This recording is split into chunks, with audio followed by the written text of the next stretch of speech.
В эфире новости, в студии Кристина Якупова. Здравствуйте. На территории Якутии продолжается борьба с лесными пожарами. Направлен большой объем сил и средств. В республике на благоустройство сельских территорий выделено более 40 миллионов рублей. Всего реализуется 30 проектов. Инспекторы ГИМС проводят профилактические рейды на водных объектах в Нерюнгринском районе. Большой объем сил и средств направлен на борьбу с лесными пожарами на территории республики. О текущей ситуации сообщил глава региона в прямом эфире телеканала «Россия-24». Александр Николаев рассказал, что в тушении задействованы почти 3000 человек, 300 единиц техники, работает авиация МЧС, Минобороны Российской Федерации. На сегодняшний день в республике действуют 73 пожара на территории 488 тысяч гектаров. За сутки ликвидировано 16 локальных пожаров на 25 тысяч гектаров. В тушении также помогли дожди. Всего с начала пожароопасного сезона ликвидировано 324 и локализовано 338 пожаров. Работа по тушению продолжается. Глава отметил, что сейчас идет полномасштабная война с природными пожарами. Помогли дожди, которые прошли в эти выходные дни в центральной Якутии. Причем большая часть этих осадков была искусственного происхождения. Здесь отрабатывает сейчас по линии авиасохраны самолет Ан-26 «Циклон», который помогает вызывать дожди и достаточно эффективно себя показал в этот период. Когда появляются облака, он их усиливает, и дожди достаточно хорошо у нас прошли в эти дни. Ситуация несколько разрядилась, конечно, хотя она, еще раз говорю, остается очень напряженной. Большую помощь сейчас оказывает нам авиация Министерства обороны. Сюда переброшено 4 вертолета Ми-8, в том числе с водосливными устройствами, которые отрабатывают на этих пожарах. Ну и, конечно, авиация МЧС практически уже месяц здесь находится у нас в Западной Якутии самолет Би-200. В общем, у нас здесь такая полномасштабная война с природными пожарами идет. Мы все-таки надеемся, что на этой неделе у нас будут уже успехи. Непрерывный мониторинг лесопожарной обстановки проводится на всей территории Российской Федерации в связи с установившейся жаркой ветреной погодой, которая спровоцировала рост природных пожаров. Борьба с огнем продолжается в различных регионах страны. Об этом сообщили в МЧС России накануне. В ведомстве уточнили, что особый противопожарный режим действует на всей территории 48 субъектов и частично еще в 14 субъектах России. По словам Евгения Рощина, заместителя начальника Главного управления МЧС России по республике, где сохраняется наиболее сложная лесопожарная обстановка, на особом контроле находятся пожары, приближенные к 5 населенным пунктам. На 3 из них задействована аэромобильная группировка Главного управления в количестве 71 человека, которые успешно справляются со своей задачей и не допущено перехода огня на населенные пункты и объекты экономики. Кроме того, мы продолжаем мониторить экологическую ситуацию. За истекшие сутки превышение предельно допустимых концентраций вредных веществ в воздухе в населенных пунктах республики не зарегистрировано. Пожар произошел в столовой города Вилюйск сегодня ночью. Пострадавших нет. По приезде бойцов пожарной службы горела кровля здания. В борьбе с огнем были привлечены 18 человек и 10 единиц техники. Огнем повреждено здание изнутри. Частично обрушено потолочное перекрытие и кровля. Общая площадь 662 квадратных метра. Предполагаемая причина и ущерб устанавливается. Само здание было построено в 1962 году. Сейчас оно принадлежит потребительскому обществу «Ильге». Перейдем к эпидобстановке на территории республики. За сутки выявлено 96 новых случаев коронавирусной инфекции. В Якутске 53 заболевших, в Хангаласском районе 8, в Вилюйском 6, в Мирницком и Нерюнгринском районах по 5 инфицированных. В Алданском и Жиганском районах по 4, в Мегино-Кангаласском и Аймиконском районах по 3 случая заболевания. В Намском и Амгинском районах по 2, в Момском районе 1 случай.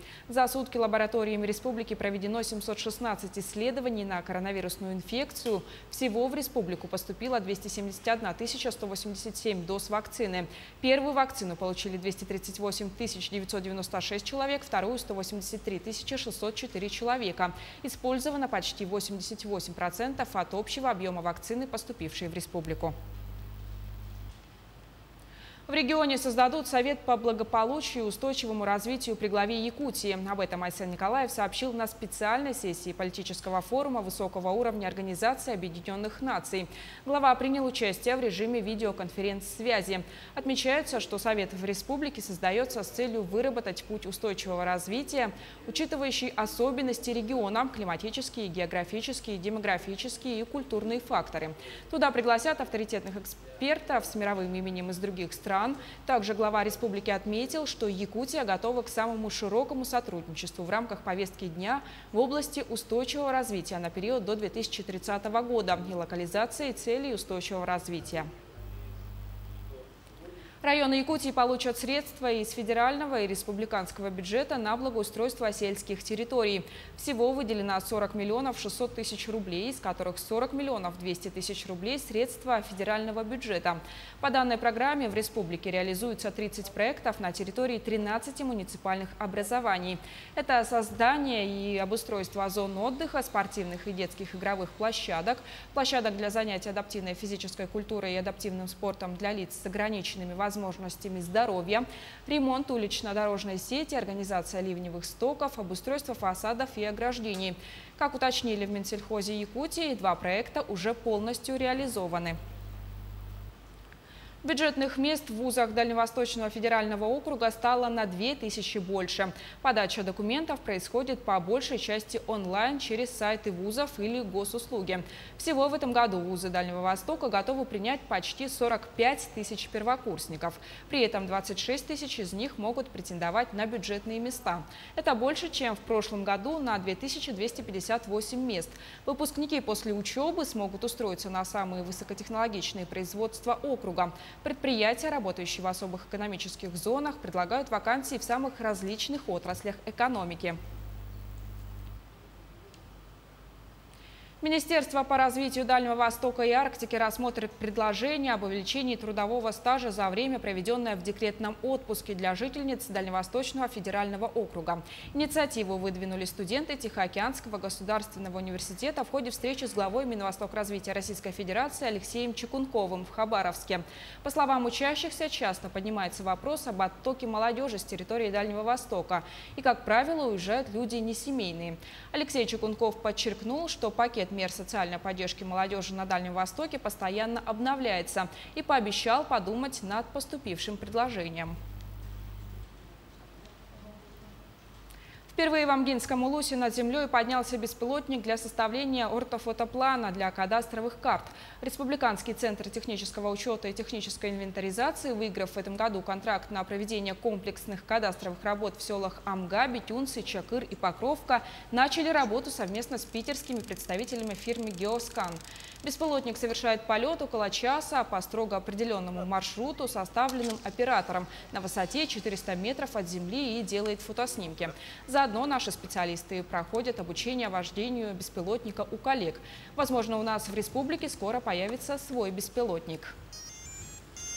В рамках плана проведения комплексных кадастровых работ для удобства, для ускорения процессов, для усовершенствования и чтобы судебных процессов, споров, земельных споров с границами земельных участков, чтобы не возникало, будем создавать ортофотопланы, их использовать при комплексных кадастровых работах.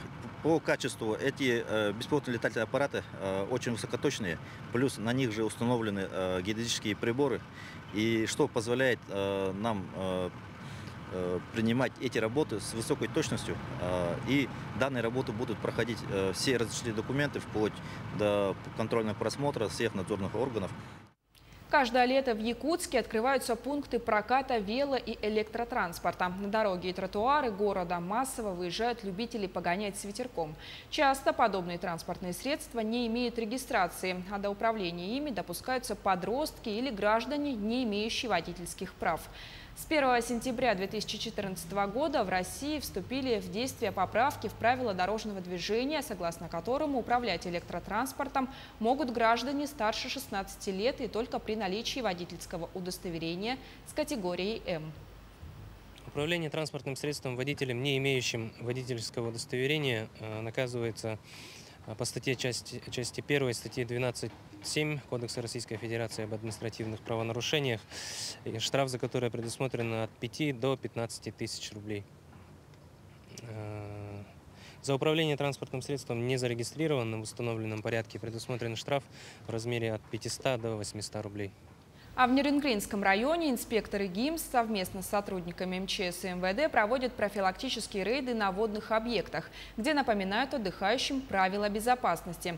Особое внимание в ходе рейдов уделяется безнадзорным детям, которые находятся на водоемах без сопровождения взрослых. Продолжит Екатерина Павлова. В знойные солнечные дни на водоемах Нерюнгринского района многолюдно. Прохладу в воде ищут десятки отдыхающих, в том числе дети без родителей. Берег опасный, много камней, коряк, вода холодная. Чтобы летнее приключение не обернулось трагедией, стражи порядка ежедневно проводят рейды по несанкционированным пляжам. Как правило, дети находятся на водохранилище Нерюнгринской ГРЭС. Как правило, дети выявляются на технологической консоли водосброса, да. С такими детьми проводится профилактическая беседа, вернее, записываются их данные детей, да, и передаются в комиссию по делам несовершеннолетних.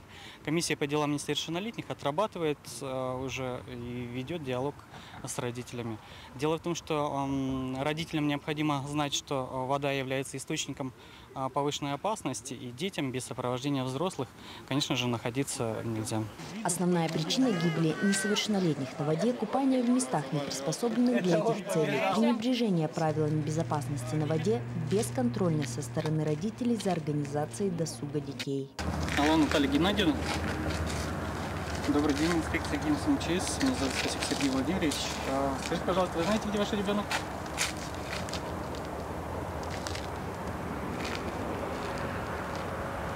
А вы в этом возрасте отпускаете одних на реку? Родители предупреждают о необходимости контроля и надзора за своими детьми, разъясняют ответственность за ненадлежащее выполнение родительских прав. Далее мы уже отрабатываем в целях профилактики по недопущению повторных случаев. То есть мы отрабатываем с образовательными организациями, направляем информацию, чтобы проводили с родителями разъяснительные беседы, с родителями и несовершеннолетними. В случае, если родители выявлены в состоянии алкогольного опьянения, на родителей составляются протоколы в соответствии с Кодексом административных правонарушениях. И далее эти протоколы рассматриваются на заседании комиссии по делам несовершеннолетних, где выносится соответствующее решение. Сообщить о нарушениях по безопасности детей на воде можно по номеру 112 или по местному номеру 33 130. Екатерина Павлова, Захар Головин, Нерюнгри. На этом выпуск подошел к концу. Наши корреспонденты продолжат следить за развитием событий в республике и за ее пределами. Оставайтесь с нами.